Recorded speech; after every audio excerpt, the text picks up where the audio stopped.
Minasan, konnichiwa. Kali ini Sensei akan menjelaskan tentang pembelajaran bab 2 ya. Nah, bab 2 ini saya akan membahas tentang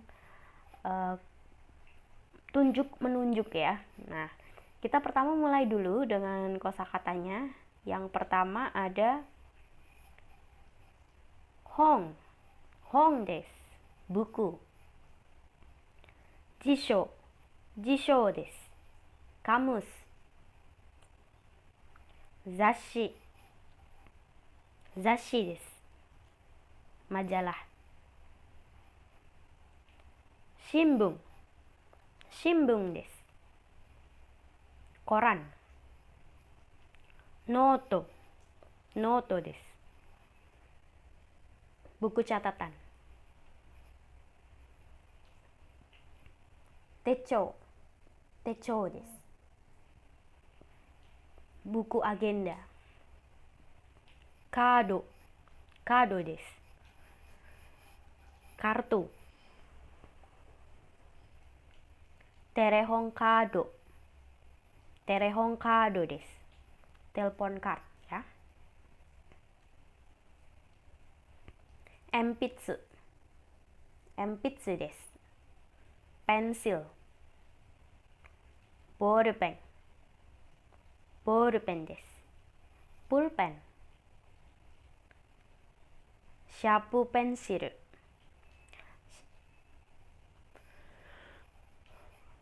Sharpu pensil desu. Pensil mekanik. Kagi. Kagi desu. Kunci. Toke. Toke desu. Jam. Kasa. Kasa desu. Payung. Kabang. Kabang desu. Tas. Kasetto teepu. Kasetto teepu desu. Kaset ya. Tepu recorder. Tepu recorder desu. Tape recorder.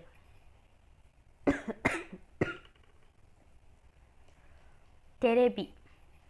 Terebi desu. Telepon. Oh, kok telepon? TV ya maksudnya. Hai, radio. Radio desu. Radio. Kamera. Kamera desu. Kamera ya. Komputer. Komputer desu. Komputer.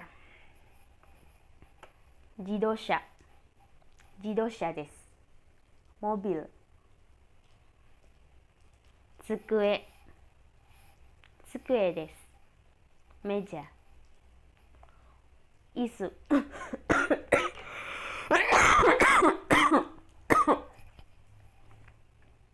Isu desu.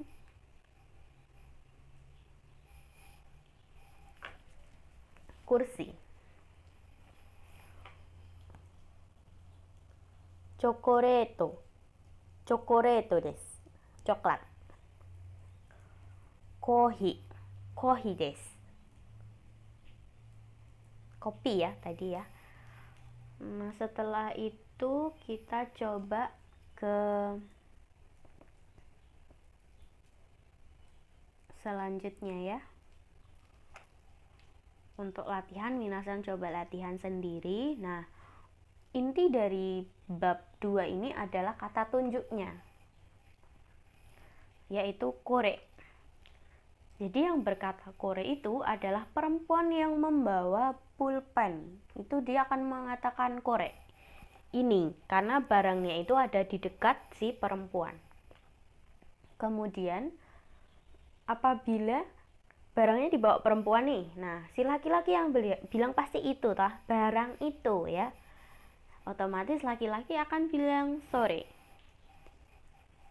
Nah, sedangkan seperti ini, Jadi kedua orang ini ya, laki-laki perempuan ini menunjuk pulpennya si mbaknya ya, jadinya are, karena pulpennya sama-sama jauh dari kedua orang tersebut. Nah, kemudian kita lanjut ke pola kalimat ya. Pola kalimat. Nah, pola kalimat di sini untuk menunjukkan kore, sore, are ya. Kore ini, sore itu, are itu jauh. Yang pertama yaitu kata benda satu, itu adalah kata tunjuknya, kore, sore, are. Dan kata benda dua merupakan benda yang ingin ditunjuk. Contohnya seperti ini. Ini buku. Jadi, kore wa hong desu. Itu untuk bentuk positif ya. Kemudian kalau untuk bentuk negatif itu mirip seperti bentuk positif, akan tetapi bagian belakang des berubah menjadi dewa atau ja arimaseng. Jadi contohnya bisa seperti ini ya. Itu bukan buku. Sorewa hongja arimaseng. Kalau untuk bertanya itu sama saja, cuman kata benda bagian terakhir ya, des. Maksud saya bagian desnya berubah menjadi deska. Karena ingin bertanya tadi ya. Arewa hong deska? Apakah itu jauh buku? Apabila kalau minasang mau tanya nih, itu benda apa gitu ya, lebih ke seperti itu, atau itu apa, itu minasang tinggal bertanya arewa nan deska, arewa nan deska, seperti itu ya. Arewa nan deska itu apa? Oke, selanjutnya, nah ini untuk percakapan saja ya. Jadi misal ada yang tanya, arewa hong deska, apakah itu buku? Ketika jawabannya positif ya, hai so desu. Iya betul. Kalau misal bukan, ya minasang tinggal jawab saja, iye soja arimaseng.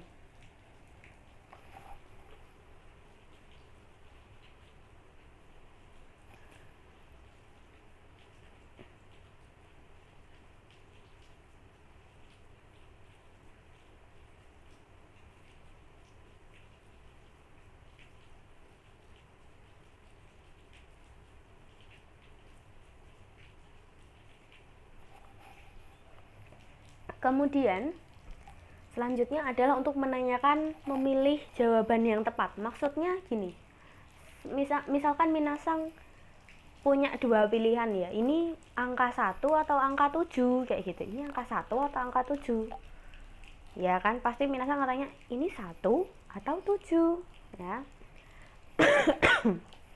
Nah, minasang berarti bisa juga bertanyanya seperti ini, kata benda 1 deska, kata benda 2 deska gitu ya. Kata benda 1 itu berarti untuk yang pilihan pertama, misal tadi ya, apakah ini 1 atau 7. Jadi ichi deska, shichi deska, shichi des, seperti itu. Jadi menggunakan pola yang awal tadi, cuman dikasih deskanya 2 kali karena menyebutkan bendanya 2 kali ya, karena untuk milih mana sih aku mau pilih tuh, ini 1 atau 7 gitu ya. Oke. Selanjutnya untuk menggunakan partikel ini untuk menyatakan keterangan dan kepemilian ya. Keterangan dan kepemilian. Nah, jadi gini, untuk kata benda 1 itu isinya tentang 1. Kalau keterangan berarti keterangan bendanya. Berarti bisa tentang buku mobil ya, berarti jidosha, depan jidosha, mobil. Kemudian kalau tentang kepemilikan berarti kata benda 1 itu bisa berisi nama orang. Oke. Nah, kata benda 2 jadi isinya adalah benda yang sesungguhnya atau benda yang memang ingin kalian utarakan. Nah, saya beri contoh untuk yang keterangan. Misal yang keterangan itu adalah buku bahasa Jepang ya. Buku bahasa Jepang. Oke, berarti Jepangnya dulu, bahasa Jepang. Nihongo no hong ya, Nihongo no hong. Nihongo no hong. Buku bahasa Jepang. Untuk buku tentang bahasa Jepang. Kalau kepemilikan jadinya adalah misal buku milik saya ya. Berarti sayanya di depan. Watashi no hong. Watashi no hong. Seperti itu ya. Oke. Diingat-ingat kata benda satu itu menerangkan keterangan dan kepemilikan. Untuk kata benda kedua itu untuk bendanya yang sesungguhnya. Nah, misal untuk yang kedua ini, misal kalau ditanya nih, subjeknya, S wa nan no gakusei desu ka?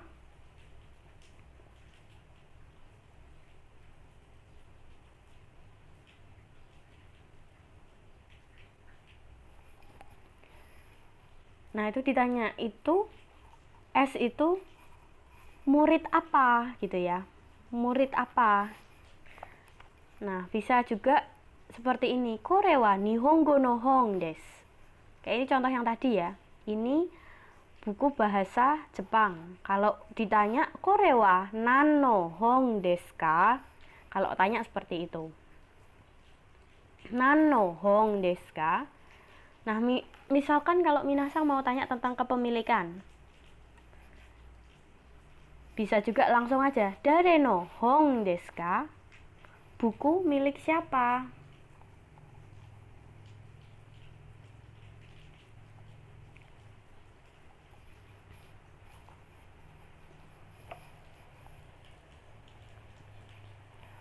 Kore wa watashi no hong desu. Ini adalah buku milik saya gitu. Nah, dari tadi kan udah tahu ya. Kore wa Nihongo no hong desu. Ini adalah buku bahasa Jepang. Jadi tentang, ini menyatakan tentang. Terus pertanyaan lagi, kalau pertanyaan kore wa nan no hong desu ka? Ini buku tentang apa? Nah, ini juga bisa kayak gini. Kore wa, kalau kepemilikan ya. Kore wa Rofure-sang no hong desu. Ini buku milik Lofre. Kore wa dare no hong desu ka? Ini buku milik siapa? Nah, ini juga bisa modelnya seperti ini. Karina-sang no hong. Buku milik Karina. Atau juga bisa langsung. Karina-sang no. Milik Karina. Jadi, bendanya tidak perlu diungkapkan, nggak apa-apa. Nah, kemudian ini ya perbedaan penggunaan kore dan kono. Jadi kalau kore wa Karina-sang no hong desu. Kore wa Karina-sang no hong desu. Kemudian kalau kono hong wa Karina-sang no desu. Ini lebih kepada buku ini milik Karina ya. Loh, kenapa bukan Karina-sang no hong? Ya, karena bendanya sudah diungkapkan di bagian depan yang berwarna merah. Jadi minasang ingat-ingat